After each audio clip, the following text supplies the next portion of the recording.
کبوتر کی کہانی۔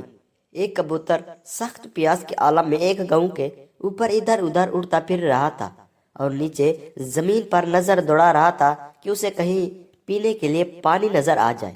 حالانکہ اس کے ذہن میں کئی تدابیر ہو سکتی تھی، مثلا یہ کہ وہ سوچتا کہ وہ پہلے کہاں سے پانی پیتا رہا، اس جنگل میں وہ رہتا ہے، اس کے آس پاس کون سی ایسی جگہ ہے جہاں سے پانی میسر ہو سکتا ہے، وغیرہ۔ لیکن اس نے اس طرح کی کوئی تم پیر سوچنے کی زحمت نہ کی۔ کچھ دیر بعد اسے ایک اونچا بورڈ نظر آیا جو کسی کمپنی کا اشتہار تھا۔